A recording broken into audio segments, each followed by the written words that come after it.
Welcome to the deep dive. Your shortcut to being truly well-informed, packed with surprising facts, and hopefully just enough humor to keep you hooked. Wow, right. We've got a really fascinating stack of sources today, articles, official reports, some deep research, and our mission, like always, is to pull out the most important bits, the nuggets of knowledge and insight, just for you. That's right. And today, it's a really diverse landscape we're navigating. We're going from, the latest in an ongoing conflict to a peek at major military exercises. Then something pretty mind-bending, looking at cutting-edge wartime tech. And finally, a look at global trade talks. Wow. It's quite a mix, yeah.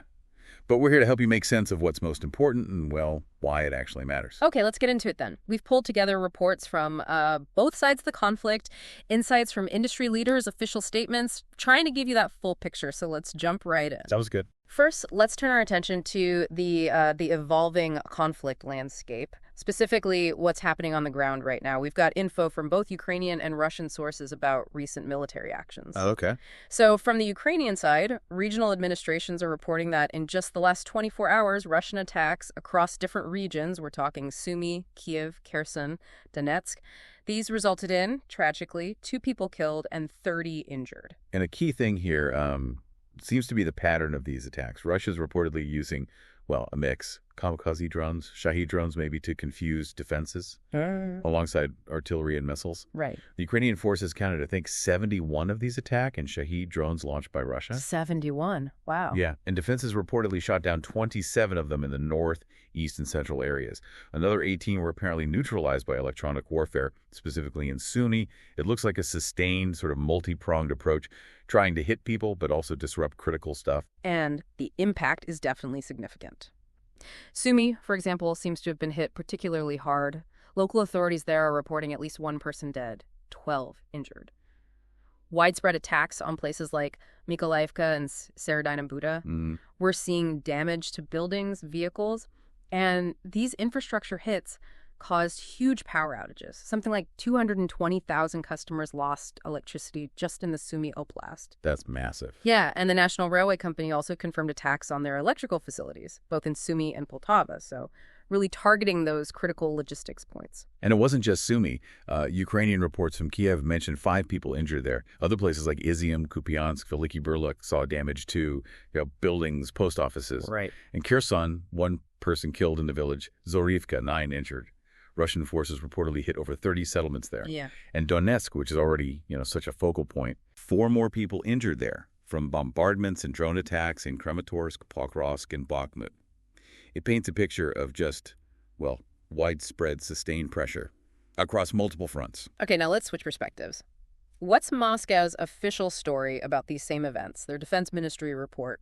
What does it say? Well, according to their report, in the last 24 hours, they claim to have taken a settlement called Verakino. That's in the Sumy region. Verakino, okay. They say it followed active operations by what they call the Battle Group North. Right. And what about equipment losses? What are they claiming on that front? In terms of battlefield gains, or rather losses for Ukraine, the Russian report claims pretty significant numbers. At least 15 armored combat vehicles, 39 other vehicles, 20 artillery pieces, 5 multiple launch rocket systems. Quite specific. Very specific. And they also report taking out 10 electronic warfare stations. If we think about the information war aspect, these specific numbers, whether they're totally accurate or not, they serve a purpose, right? Right. Projecting effectiveness, projecting control. That makes sense. What about supplies and infrastructure from their side? The Russian report goes on to state they destroyed 12 ammunition and supply depots, a general military material depot, some kind of Ukrainian military industry facility, and even a drone assembly workshop. So targeting logistics and production? Exactly. And they also claim air and artillery strikes hit 149 different points where they say Ukrainian fighters and foreign mercenaries were gathered. When you see such detailed claims of destruction, yeah, what does that tell you? It tells us their focus is clearly on disrupting Ukraine's logistics, their personnel groups, and just as importantly, they really want to communicate that they're being effective, both to their own people and internationally. And the air defense claims, those numbers seemed high. They did. In anti-aircraft defense, the Russian report claims they shot down 256 Ukrainian drones. 256. Wow. Plus intercepted 6 guided bombs, 1 long-range Neptune missile, and a HIMARS rocket.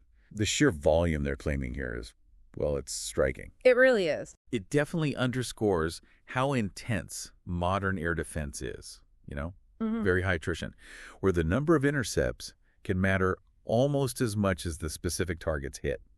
And from their narrative standpoint, it's meant to show just how robust their defenses are. A powerful message. Absolutely. It's a key part of the messaging, especially in wartime. Information itself is a weapon, so figures from all sides. Yeah. You really have to view them with that strategic context in mind. Okay, let's shift gears a bit, moving to another pretty significant development, Russia kicking off these large-scale naval exercises. And not just in one place, but across 4 different seas. That sounds like a major undertaking. Oh, it absolutely is. The scale here is really quite striking.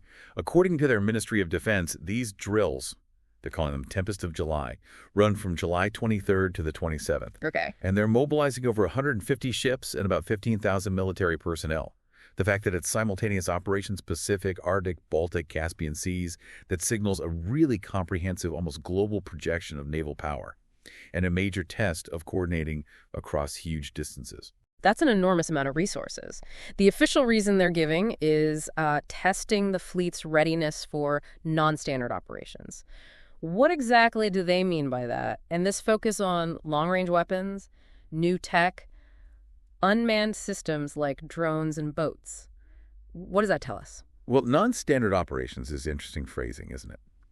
But the focus on new tech, especially unmanned systems, that clearly points to preparing for the kind of threats their fleet has actually faced, particularly in the Black Sea since the conflict began. Ah, right. Learning from experience? Exactly. The crews will be training for deployment to combat zones, anti-submarine stuff, defending economic zones, protecting their own deployment areas. But critically, they're also going to simulate attacks from enemy missiles, drones, and those unmanned surface vessels. Okay, so directly addressing the kinds of asymmetric attacks that have caused them problems. Precisely.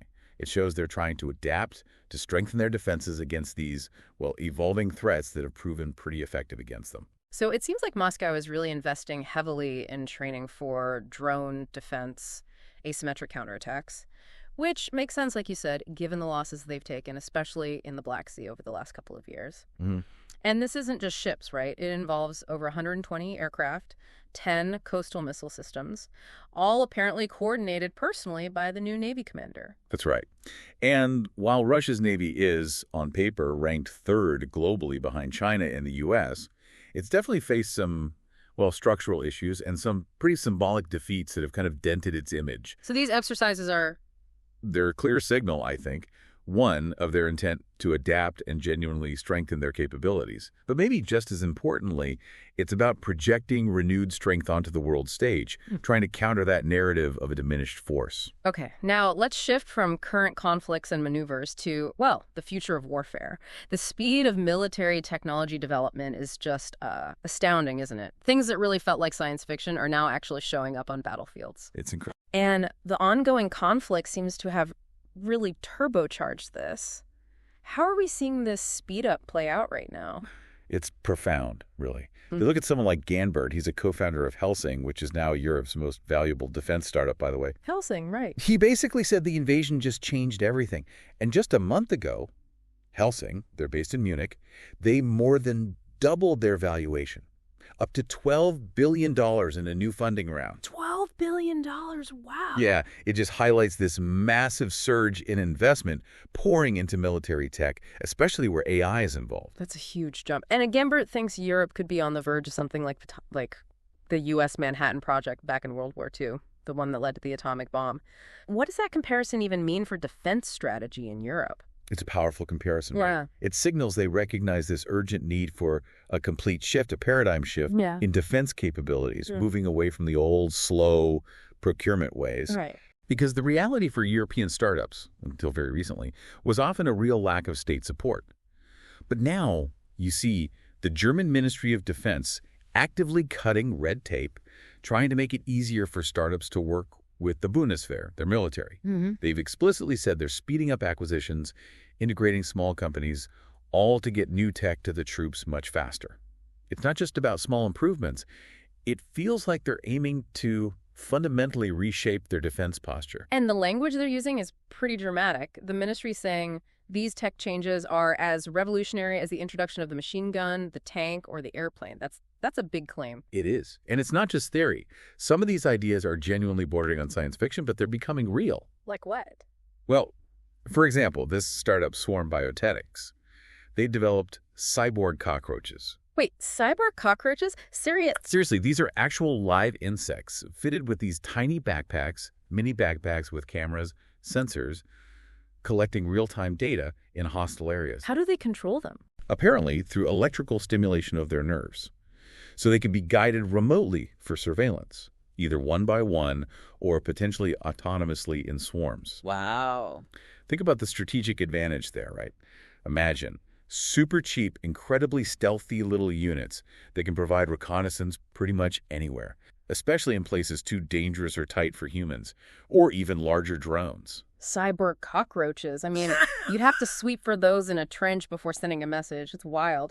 But Germany trying to lead in military innovation, that's not entirely new, is it? No, not at all. Yeah. Think back to the first half of the 20th century, German scientists were pioneers in things like ballistic missiles, jets, guided weapons. Right, like Wernher von Braun. Exactly. After World War II, a lot of that scientific talent got snapped up by countries like the U.S. Von Braun, who developed the V-2 rocket for the Nazis, later ended up developing the Saturn V rockets that took humans to the moon. So what does that history tell us about what's happening now? It really highlights this recurring pattern, doesn't it? Moments of intense geopolitical pressure often act as accelerators for huge technological leaps, and military innovation pulls from and then pushes all sorts of different scientific fields. The pace we're seeing now, especially with AI and robotics, it feels like those earlier revolutionary periods, but maybe even faster. Okay, final pivot. Let's move to the often complex world of global trade, specifically this new agreement between Japan and the United States. It sounds like it came about after the U.S. was threatening some pretty hefty tariffs, right? A 25% tariff on Japanese goods? Yeah, that was the threat hanging over the talks. And while they did reach an agreement, it's a pretty nuanced picture. The tariff wasn't actually eliminated. Oh. No, it was only reduced down to 15%, which suggests the U.S. is still keeping significant pressure on, pushing for specific concessions, perhaps trying to reshape supply chains or influence alignments, using tariffs as a tool even between allies. And former President Trump also made some claims about the deal. Something about Japan investing $550 billion in the U.S. That was the claim, yes. $550 billion investment into the U.S. And also that Japan would open its market more to American products. Things like cars, trucks, rice, other agricultural goods. Which are usually really tough areas to negotiate with Japan, aren't they? Exactly. Those have historically been the most sensitive sectors. So it does suggest that Tokyo probably had to give ground in some pretty sensitive areas to avoid those even harsher 25% tariffs. But how did Japan react publicly? Were they enthusiastic about it? That's the interesting part. The Japanese Prime Minister's response was, well, notably cautious, very measured. He basically said their negotiator had the details, they'd look them over carefully before responding officially. And he specifically emphasized that their, quote, main concern are the interests of the nation. It definitely didn't sound like a thrilled acceptance, which kind of hints that while a deal was probably necessary to dodge the big tariffs, the full details and implications for Japan might not be entirely positive from their viewpoint. They're still weighing it up. And there's still something unclear, isn't there, about tariffs the other way? Right. It's still not clear what the tariff situation will be for American products going into Japan. So a pretty significant piece of the puzzle, that sort of reciprocal access part, seems to be obscured, which could mean there's potential for more friction down the road or maybe more negotiations to come. Wow, okay. We have certainly covered a huge amount of ground today. From the shifting realities and conflict zones to Russia's big naval power plays, even into that almost sci-fi world of military tech. Yeah. All before trying to untangle a pretty complex international trade deal. It really is a snapshot of just how interconnected everything is. It really is, host.